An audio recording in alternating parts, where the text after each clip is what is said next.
Hello wrestling के दीवानों, स्वागत है आपका प्रो रेसलिंग चैट में। आज हम बात करेंगे ऐसे 15 मोमेंट्स की जो WWE के हिस्ट्री में हुए हैं और ऐसे मोमेंट्स जब उनके WWE स्टार्स ने अपने कैरेक्टर को ब्रेक किया ऑन एयर होते हुए। कैरेक्टर मतलब कि वो उस समय या तो हील कैरेक्टर यानी जो बुरा इंसान है उसका कैरेक्टर निभा रहे होंगे, या फिर जो बेबी फेस है मतलब ऐसा कैरेक्टर जो लोगों का पसंदीदा हो उस कैरेक्टर को निभा रहे होंगे। बट उन्होंने उस कैरेक्टर को छोड़ते हुए अपना एक रियल रूप दिखाया या फिर कुछ अलग ऐसा किया जो कि कैरेक्टर ब्लॉक में काउंट होता है।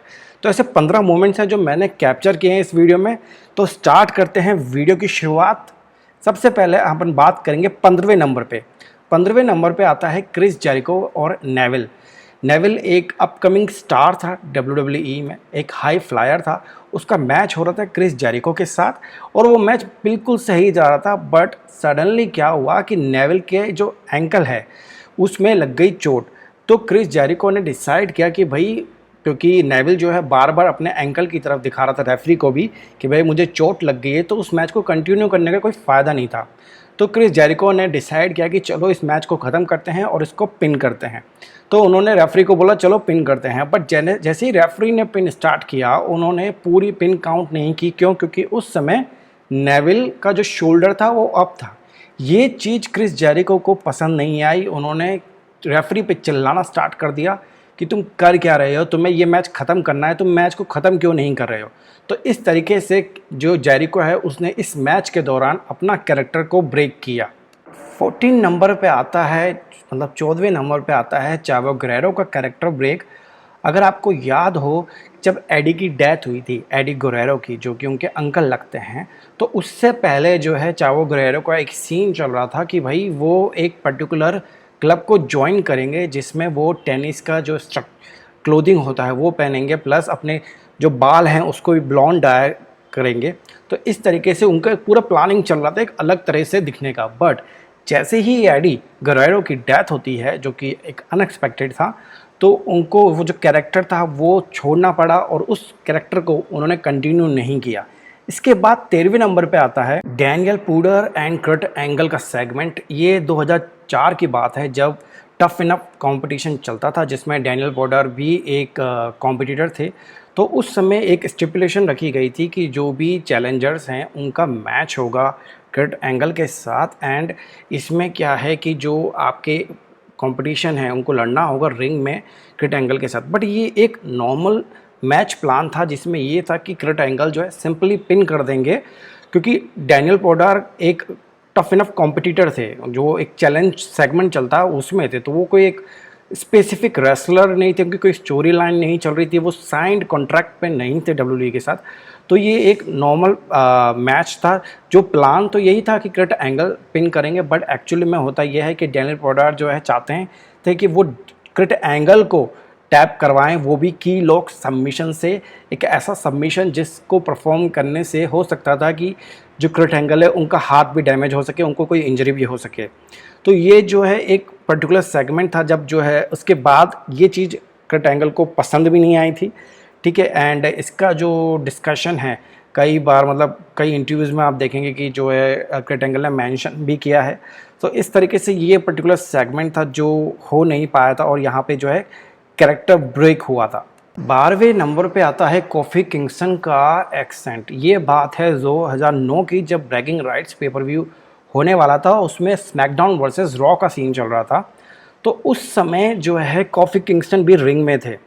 तो उन्होंने क्या करा कि कॉफ़ी किंगस्टन से पूछा गया कि भाई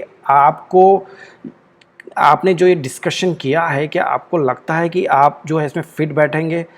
और फिर जैसे ही कॉफ़ी किंगस्टन बोलते हैं तो वो लोगों को चुप कराने के जगह, मतलब लोगों को चुप कराने वाले थे, जिससे क्या है कि उनसे जल्दीबाजी में उनका जो जमैकन एक्सेंट था वो ब्रेक हो जाता है और वो जो है नेचुरल वे में बोल देते हैं।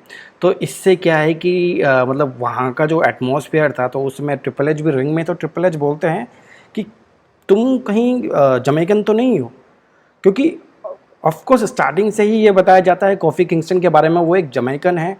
ठीक है। और जैसे ही वो जमैकन एक्सेंट को ब्रेक करते हैं तो ट्रिपल एच आप कह सकते हैं कि मजाक के मूड में हो या फिर एक टोंट वे में हो या कुछ भी हो, उसको बोलते हैं कॉफ़ी किंगस्टन को कि भाई क्या तुम जमैकन हो। तो इस तरीके से जो है बेसिकली एक जमैकन कैरेक्टर चल रहा था कॉफ़ी किंगस्टन का, जो वहाँ ब्रेक होता है। और एक्चुअली में कॉफ़ी किंगस्टन घाना से हैं, ठीक है। उन्होंने मेंशन भी किया है कि वो घाना में बॉर्न हुए थे और जमैकन जो है उनको पसंद है, जमैकन जो एरिया है, जो जगह है उनको बड़ी पसंद है, वहाँ की चीज़ें उनको बड़ी पसंद है, बट वो एक्चुअली में जमैका के नहीं हैं, ठीक है। इसके बाद 11वें नंबर पे आता है रैंडी ऑर्टन का, जब वो कंसोल करते हैं शैन मैकमैन के बेटे को। एक मैच चल रहा था जिसमें जो शैन मैकमैन है वो उनका जो किसी मतलब बहुत अलग तरीके से गिरते हैं, तो जिससे क्या होता है रेफरी और डॉक्टर्स उनके पास आते हैं और उनको लेके जाते हैं, जो उनकी स्ट्रेचर होता है उस पर लेके जाते हैं। तो जो शैन मैकमैन है उसकी फैमिली जो है साइड में, जो रिंग साइड होती है वहाँ पे बैठी थी दर्शकों के बीच में। तो वहीं पे जो उनका बेटा है शैन मैकमैन, वो खड़ा होकर कंसर्न दिखाता है अपने पिता को लेके। क्योंकि रैंडी ऑर्टन भी उस मैच में होते हैं, जो कि जो वेट फैमिली है उनकी तरफ से लड़ रहे होते हैं। तो वो क्या करते हैं, एक ऐसा मौका पाके जो है शैन मैकमैन के बेटे के पास पहुंच जाते हैं एंड उनको बोलते हैं कि भाई तुम्हारे पिता जो हैं ठीक है, उनको कोई इंजरी नहीं हुई है, सब ठीक है, तो तुम डरो मत, सब ठीक हो जाएगा। इसके बाद 10वें नंबर पे आती है ट्रिपल एच की जादुई रिकवरी। आपने देखा होगा डब्ल्यू में कि कभी कभार जो डब्ल्यू ऐसा प्लान करती है कि कोई रेसलर अगर कहीं जा रहा होता है या कुछ उसका कोई पर्टिकुलर प्लान होता है या उसमें कुछ चेंजेस होते हैं, तो डब्ल्यू उसको इंजरी करवा देता है।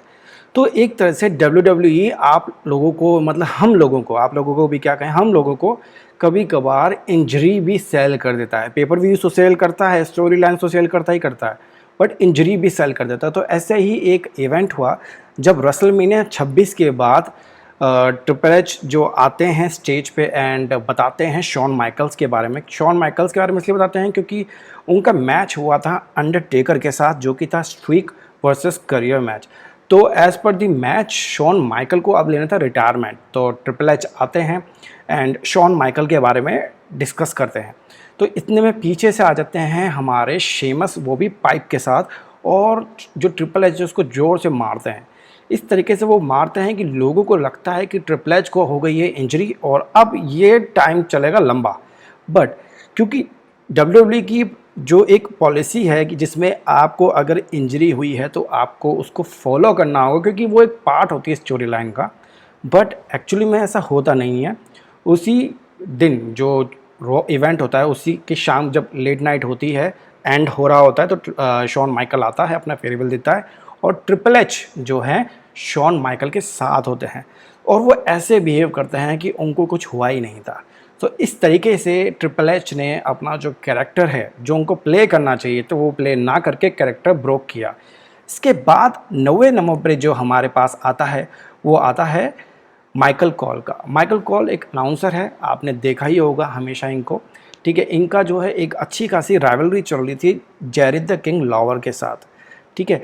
इनकी राइवलरी बहुत लंबी चली थी, बट एक मोमेंट ऐसा आता है जब the king Jerry the lower को हार्ट अटैक आ जाता है ऑन इवेंट पे, ठीक है। जैसे लाइव टेलीकास्टिंग चल रही है और उनको हार्ट अटैक आ जाता है, तो उनकी जब अपडेट देते हैं माइकल कॉल तो वो बड़े भावुक हो जाते हैं, क्योंकि उनका कैरेक्टर है, क्योंकि वो हील्स को सपोर्ट करते थे और उनकी राइवलरी भी थी लॉलर के साथ। तो वो उस पर्टिकुलर मोमेंट में अपने कैरेक्टर में ना रहते हुए बहुत ही उदास पूर्वक और बहुत कह सकते हैं मतलब उस पर्टिकुलर मोमेंट में रोते हुए एक अपडेट दे रहे थे डब्ल्यूडब्ल्यूई की ऑडियंस को कि भाई जो जेरी द किंग लॉलर है उनकी क्या हेल्थ चल रही है, उनकी क्या कंडीशन है। तो इस तरीके से माइकल कॉल ने जो है अपना कैरेक्टर ब्रेक किया। इसके बाद 8वें नंबर पे आते हैं हमारे अंडरटेकर। अंडरटेकर ने एक बार ऐसा हुआ था जब रिक फ्लेयर का फेयरवेल था डब्ल्यूडब्ल्यूई में, मतलब ये ऑफिशियल हो गया था कि भाई अब जो रिक फ्लेयर हैं वो जाएंगे, क्योंकि उनका मैच था शॉन माइकल के साथ जो हार जाते हैं। तो जितने भी जो डब्ल्यूडब्ल्यूई के रेसलर्स हैं वो सब आते हैं और जो रिक फ्लेयर है उनको फेयरवेल देते हैं। वहीं पे अंडरटेकर भी आते हैं, क्योंकि अंडरटेकर का जो कैरेक्टर हमेशा से रहा है, मतलब फ्रॉम माय चाइल्डहुड वो ऐसा रहा है कि ये एक मिस्ट्री पर्सन है, इसके पास बहुत सारी पावर्स हैं, ये डार्क जो वर्ल्ड है उसका रिप्रेजेंटेटिव है, बट ऐसा होता नहीं है उस पर्टिकुलर मोमेंट में। और रिक फ्लेयर को ट्रिब्यूट देने, रिक फ्लेयर को जो फेयरवेल देने अंडरटेकर आते हैं, अपनी नीज़ एक नी बैंड करते हैं और उनको अपने ही स्टाइल में फेयरवेल देते हैं। तो इस तरीके से, क्योंकि ये एक शो के दौरान हुआ, तो इसलिए आप कह सकते हैं कि इस समय अंडरटेकर ने अपने कैरेक्टर ब्रेक किया। इसके बाद 7वें नंबर पर आते हैं सीएम पंक, जब उन्होंने एक फ़ैन को हिट बैक कर दिया था। ये इंसिडेंट हुआ था सीएम पंक के साथ एक मैच के दौरान, जो कि अक्टूबर 2012 में हुआ था रॉ के अंदर। तो उस समय क्या हो गया कि जब सीएम पंक जो है फैंस की तरफ से आ रहे थे, तो ऐसी कुछ टच हो गया था, या फिर मतलब ऐसे कुछ जो फ़ैन है, ऑफ कोर्स आप भी सेलिब्रिटीज़ को देखेंगे तो आप उनके पास जाना चाहेंगे, फ़ोटो खिंचवाना चाहेंगे, उनको टच करना चाहेंगे, तो वैसे ही कुछ हुआ था। तो शायद उस समय मोमेंट ऑफ द हीट होके जो सीएम पंक हैं उन्होंने जो है हिट बैक कर दिया, और ये उनका कैरेक्टर ब्रेक हुआ। छठे नंबर पे आते हैं शॉन माइकल का। शॉन माइकल का ये बहुत पुराना इंसिडेंट है, ठीक है। इसमें क्या है कि शॉन माइकल जो है पूरे डी जनरेशन ग्रुप के साथ होते हैं, ठीक है, एंड एक प्रोमो कट कर रहे होते हैं, तो पूरी ऑडियंस होती है। तो जैसे ही वो बोल रहे होते हैं, तो पता नहीं फ़ैन में से किसी ने उन पे कुछ फेंका, जिसे मतलब कहा गया कि कोई बैटरी है या ऐसा कुछ है, तो वो आके उनके फोरहेड पे लगी। तो इससे शॉन माइकल को आप कह सकते हैं कि गुस्सा आया, या उनकी कोई नाराज़गी थी, या फिर उनको पसंद नहीं है, जो भी था, बट उन्होंने उस समय वॉकआउट कर दिया उस इवेंट से, और उस पर्टिकुलर प्रोमो को भी कंप्लीट नहीं किया। नो डाउट इसके बाद कुछ ना कुछ इश्यूज़ ज़रूर हुआ होगा, क्योंकि विंस मैकमैन के लिए इम्पॉर्टेंट है। क्योंकि अगर आप इंटरव्यूज़ में देखेंगे, अगर कहीं यहाँ मेंशन हो, तो आपको पता चलेगा कि विंस मैकमैन को ये चीज़ पसंद नहीं आई थी। उनके लिए इम्पॉर्टेंट ये है कि ऑडियंस है जो आपको परफॉर्म करना है, ठीक है, आप ऑडियंस पे वर्कआउट नहीं कर सकते, ठीक है, बट ऐसा हुआ था। खैर, इसके बाद 5वें नंबर पे आता है ट्रिपल एच का। जब एक मैच चल रहा था और ट्रिपल एच जो है रिंग साइड में थे, जो शायद आप कह सकते हैं एक अथॉरिटी फिगर के समय की बात है ये, ठीक है। तो ये शायद आप कह सकते हैं मंडे नाइट रॉ की बात है, जनवरी 2015 की। तो मैच के दौरान एक फ़ैन था 8 साल का, वो चैंट कर रहा था उनका नाम। तो ट्रिपल एच उसके पास जाते हैं, उस फ़ैन, वो रोने लग जाता है, उसको गले लगाते हैं, उसको प्यार से पुचकारते हैं, क्योंकि उस समय ट्रिपल एच का अथॉरिटी फिगर चल रहा था, जो बेसिकली एक हील ग्रुप था। तो उस समय आप फैंस को इतना प्यार दो, तो ये तो एक बेबी फेस का काम होता है, हील्स का काम नहीं होता है। तो इस तरीके से ट्रिपल एच ने अपना जो कैरेक्टर है उस फ़ैन, उस छोटे से बच्चे के लिए ब्रोक किया, एंड उन्होंने अपना कैरेक्टर को नहीं निभाया, और ये कैप्चर भी हुआ था, क्योंकि स्टेफनी मैकमैन ने भी जो है उस समय अपना कैरेक्टर ब्रेक किया था, और उस बच्चे के साथ बातें कर रहे थे वो। तो इस तरीके से जो है उन्होंने अपना कैरेक्टर उस समय ब्रेक किया। इसके बाद चौथे नंबर पे है मीन जीन ऑकरलैंड, जो पुराने रिंग अनाउंसर हैं। ये बात है 1979 की समर स्लैम पेपर व्यू की, जब मीन जीन ने जो बैक स्टेज में इंटरव्यू चलता है, तो उनके इंटरव्यू चल रहा था इंटरकॉन्टिनेंटल चैम्पियन के साथ, जो कि उस समय थे रिक र्यूड। तो उस समय जो ऑकलैंड है, उन्होंने जो है एफ वर्ड जो होता है, जो मतलब बोला नहीं जाता था, क्योंकि वो ऑफकोर्स बहुत बड़े थे, तो बहुत बड़े कमेंटेटर थे उस समय के।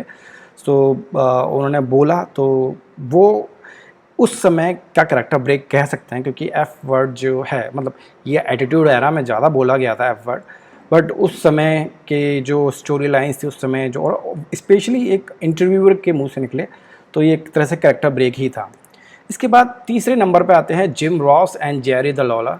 ये बात है मतलब बहुत सैड मोमेंट था WWE की हिस्ट्री में। ये बात है 1999 की, जब एज पेपर व्यू चल रहा था। तो उस समय जो ओवन हार्ट है, उनका जो है रिंग पे गिर जाते हैं, और उनका जो मतलब डेथ हो जाती है। तो उस चीज़ की अपडेट जब वो लोग दे रहे थे ब्रॉडकास्टिंग, लाइव ब्रॉडकास्टिंग में, तो उस समय वो मतलब बहुत ही निराश थे, बहुत दुखी होते हुए जो है अपडेट दे रहे थे। ऑफ कोर्स इस तरह के मोमेंट्स में हर कोई जो है एक अपने तरीके से ही बोलेगा, कोई स्क्रिप्ट को फॉलो नहीं करेगा, कोई किसी जो प्रोटोकॉल है उसको फॉलो नहीं करेगा। तो बट स्टिल एक मोमेंट था WWE के टाइम पीरियड में कि ऐसा कैरेक्टर ब्रेक हुआ था। इसके बाद जो है सेकंड नंबर पर आते हैं रैंडी ऑर्टन, जब उन्होंने चिल्लाया कॉफ़ी किंगस्टन पे स्टूपिड वाला। तो एक मैच चल रहा था, अगेन रॉ में मैच चल रहा था कॉफ़ी किंगस्टन का रैंडी ऑर्टन के साथ, और ये बात है 2009 की। तो इसमें एक्चुअली में परफॉर्म ये होना था कि जो कॉफ़ी किंगस्टन है उनको अपनी पीठ दिखानी थी रैंडी ऑर्टन की तरफ, ताकि वो आरकेओ परफॉर्म कर सकें। अब क्योंकि उस समय कॉफ़ी किंगस्टन जो है मतलब सिंगल्स मैच के लिए और बड़े लेवल के मैच के लिए, क्योंकि रैंडी ऑर्टन तो उस समय बड़े ही थे इन टर्म्स ऑफ पॉपुलर, आप कह सकते हैं वैल्यू के पॉइंट ऑफ व्यू से, तो वो इतने मतलब प्रिपेयर्ड नहीं थे, ठीक है। तो उनको पीठ दिखानी थी रैंडी ऑर्टन को, ताकि वो जैसे ही मुड़े तो वो आरकेओ कर दे, बट ऐसा हो नहीं पाया। एंड जो कॉफ़ी किंगस्टन का फेस था रैंडी ऑर्टन की तरफ, तो इसमें क्या है कि क्योंकि अब ऑफ कोर्स क्योंकि ये एक तरह से सीक्वेंस शेड्यूल होता है, तो रैंडी ऑर्टन परफॉर्म नहीं कर पाए, तो उनको गुस्सा आया, तो उन्होंने जो है कॉफ़ी किंगस्टन को स्टूपिड कह दिया। इसके बाद नंबर 1 पे आता है WWE की अब तक की सबसे बड़ी स्क्रू जॉब, जो की थी मॉन्ट्रियल स्क्रू जॉब, जिसमें आपके शॉन माइकल्स थे, ठीक है, एंड इसमें आपके ब्रेट हार्ट थे, ब्रेड हिटमैन हार्ट अगर आप कहें तो, अगर आप जानते हो हिटमैन के नाम से बड़े पॉपुलर थे। आप कार्ड्स अगर आपने खेले हों WWE के तो उसमें भी बड़े पॉपुलर थे ये। तो ये एक मैच था जो कि एक्चुअली में इसका जो गुनहगार कहा जाता है वो कहा जाता है विंस मैकमैन को, ठीक है। प्लान यही था कि भाई शॉन माइकल का मैच होगा ब्रेट हार्ट के साथ, ठीक है, और ये प्लान मैच था, बट दिक्कत यहाँ आ गई कि शायद जो विक मैकमैन थे उनका कुछ और ही माइंड चल रहा था, ठीक है। बट जैसे ही ये मैच ख़त्म होता है उसके बाद जो ब्रेट हार्ट है वहाँ छोड़ के चल जाते हैं, एंड वो फिर अपीयर नहीं होते, और ये एक बहुत लंबी खटास थी जो इन लोगों के बीच में चलती रही। खैर दोस्तों, ये थे 15 ऐसे मोमेंट WWE की हिस्ट्री में जहाँ पे उनके जो सुपरस्टार्स हैं उन्होंने अपना कैरेक्टर को ब्रेक किया। आपको ये वीडियो कैसी लगी है मुझे प्लीज़ कमेंट करके बताइएगा, एंड वीडियो को लाइक करना ना भूलें, चैनल को सब्सक्राइब करना तो बिल्कुल ना भूलिएगा। नीचे सोशल मीडिया के जो है आइकन, जो लिंक्स भी दे रखे हैं फेसबुक के, इंस्टाग्राम के, अगर आप चाहें तो उस पर हमें फॉलो कर सकते हैं, एंड बेल आइकन को दबाना ज़रूर, क्योंकि आपको लेटेस्ट अपडेट मिलेगी रेसलिंग के बारे में। तो मिलते हैं अगली वीडियो में, तब तक के लिए बाय बाय।